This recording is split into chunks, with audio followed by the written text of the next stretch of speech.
शुभ मुहूर्त। आज नीरज कुमार और अपनी पत्नी नीरा की खुशी देखते बन रही है।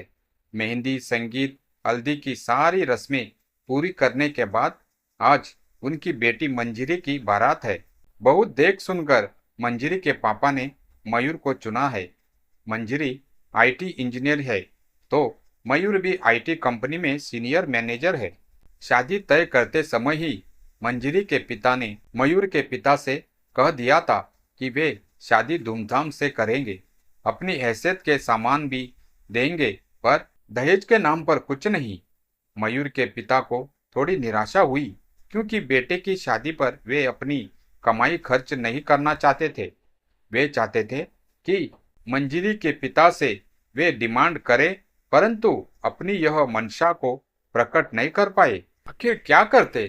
पढ़े लिखे इतने बड़े अफसर को यह कहते शोभा नहीं देती। वे यह भी समझते हैं। अब बारात लग गई। शहर के एक अच्छे होटल से शादी हो रही है। किसी पुराने किले की शक्ल का यह होटल साज सज्जा से भव्य महल लग रहा है। बाहर खुले में बहुत बड़े एरिया में खाने पीने की व्यवस्था है। चाय कॉफी से लेकर कई तरह के पेय पदार्थ, तरह तरह के स्टार्टर, इंडियन, चाइनीज, इटालियन के लाइव काउंटर के साथ मेन कोर्स में भी वेज नॉन वेज की बहार। सजावट और स्वाद इतनी अच्छी कि बाराती सराती सभी मेहमान घूम घूम कर स्वाद का आनंद ले रहे हैं। स्टेज पर जयमाला होने के बाद दोनों परिवार के सगे संबंधी मंडप के पास इकट्ठे हैं। शादी की रस्में शुरू हो गई है। मंडप में मंजरी की बुआ मामी रस्म के अनुसार गीत गा रही है। वैसे तो आजकल पहले की तरह शादी ब्याह के गीत लोगों को आते कहाँ है, परंतु कुछ लोगों के कारण पुरानी परंपरा घिसट घिसट कर बढ़ रही है। मंजरी की बुआ को शुरू से ही गाने बजाने का शौक रहा है और कहीं भी शादी ब्याह हो तो वे धूम मचा देती है। अभी तो मयूर की तरफ से मंडप पर गहने चढ़ाए जा रहे हैं, तो वह गाना गा रही है। बाराती पक्ष भी खूब आनंद से सुन रहे हैं और फरमाइश भी कर रहे हैं। इस दौरान बीच बीच में चाय कॉफी भी चल रहा है, जिससे लोगों को नींद न आए, क्योंकि यहाँ तो रात भर शादी की रस्में चलती है। मयूरी जयमाला के समय तो लहंगा पहनी हुई थी, अभी मंडप में पीली साड़ी पहनकर बैठी है। इतनी सुंदर लग रही है मानो देवलोक की परी हो। मयूर भी सूट में खूब जंच रहा है, परंतु कुछ लोगों के टोकने के कारण उसके कंधे पर एक धोती डाल दी गई है।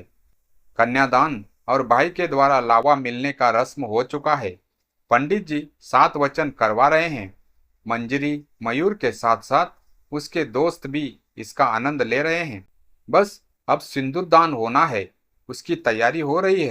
तभी मयूर के पिता मंडप के पास आकर कहते हैं कि 10 मिनट रुक कर सिंदूरदान का मुहूर्त है। फिर मंजरी के पिता को किनारे ले जाकर कुछ कहते हैं। मंडप से मंजरी की नजर उस तरफ चली जाती है। वह देखती है कि उसके पिता हताश से कुर्सी पर बैठ गए। पिता को वैसे बैठे देखकर मंजरी अपने भाई को इशारे से बुलाती है और पूछती है बात क्या है, और पलक झपकते मंजरी का भाई बातें उस तक पहुंचा देता है। फिर तो अचानक मंजरी खड़ी हो जाती है और कहने लगती है, नहीं, मैं यह विवाह नहीं करूंगी। मंजरी के ऐसे कहने से पूरा वर वधू पक्ष में आ जाते हैं। किसी को कुछ समझ नहीं आता कि अभी तक इतने उत्साह से सारी रस्में निभाने वाली मंजरी को यह अचानक क्या हो गया। बगल में बैठा मयूर भी कुछ समझ नहीं पाया। उसने मंजरी को पकड़कर बिठाया और पूछा, आखिर क्या बात है? मंजरी ने धीरे से कहा, अपने पिता से पूछो। अभी तक शादी समारोह में जो उल्लास, खुशी, हंसी मजाक का माहौल था, अचानक से मातम में बदल गया। एक अजीब सी मनहूसियत छा गई। मंजरी की मम्मी और बुआ मंडप में बैठी थी, तो वे वही बैठी रह गई। लग रहा था कि उनमें घुटने की शक्ति नहीं बची है। उसके पापा जो कुर्सी पर बैठे तो उठे ही नहीं। उसके पापा के पास मामा चाचा बगल में खड़े कुछ मंत्रणा करने लगे। हैरान मयूर उठकर अपने पिता के पास गया। जो स्टेज के पास गंभीर मुद्रा में बैठे थे, और उसकी मम्मी असहाय सी बगल में खड़ी कुछ कह रही थी। मयूर ने अपने पापा को इतना कहते सुना, नहीं, इन्हें एक फ्लैट लेकर पुणे में देना ही होगा, तभी सिंदूरदान होगा और शादी होगी। मयूर तो कि कर्तव्य विमूढ़ हो गया। फिर भी हिम्मत से उसने कहा, यह क्या कह रहे हैं पापा? मैंने तो पहले ही आपसे कहा था कि कुछ मांगना नहीं है, दहेज नहीं लेना है। हाँ, गलती हो गई जो मैं तुम्हारी बातों में आ गया। तुम्हारे ऊपर इतना खर्च किया है। मैंने यहाँ इंजीनियरिंग कराने के बाद अमेरिका पढ़ाने को भेजा। अगर कुछ मांग ही लिया तो क्या हुआ? नहीं पापा, यह गलत है। हम लोगों को कमी ही क्या है? मेरा और मंजरी दोनों का पैकेज ऐसा है कि 1 वर्ष के अंदर हम खुद फ्लैट ले लेंगे, और आपको कुछ जरूरत हो तो वह भी पूरी कर देंगे। नहीं, मैं तुम्हारी बात नहीं सुनूंगा। यह सुन तमतमाता हुआ मयूर वहां से मंडप की तरफ आया और मंजरी के पापा के सामने हाथ जोड़कर खड़ा हो गया। उसने कहा, पापा, पापा की बातों से परेशान मत होइए और विवाह की रस्म पूरी कीजिए। उन्होंने कुछ जवाब नहीं दिया तो वह मंजरी के पास, जहां उसकी मम्मी भी बैठी थी, वहां जाकर उसने इसी बात को दोहराया। उसकी मम्मी ने तो कुछ नहीं कहा, लेकिन मंजरी बोली, यह तो अच्छा हुआ, शादी पूरी होने के पहले ही तुम्हारे पिता की मंशा का पता चल गया। मैं नहीं करूंगी शादी। तुम भी तो उसी परिवार के बेटे हो। मुझे विवाह कर उसी परिवार में तो जाना है। कल को सब मिलकर मुझे यंत्रणा दें, जला दें, मार दे, उसका क्या भरोसा? नहीं नहीं, मैं शादी नहीं करूंगी। तभी मंजरी के मामा ने उससे कहा, बेटी, जब मयूर कह रहा है तो उसकी बातों पर विश्वास करो और सिंदूर दान की रस्म पूरी करो। नहीं मामा, पढ़े लिखे होने से क्या होता है? दहेज से संबंधित बहुओं को जलाने मारने की खबरें तो रोज हो रही है।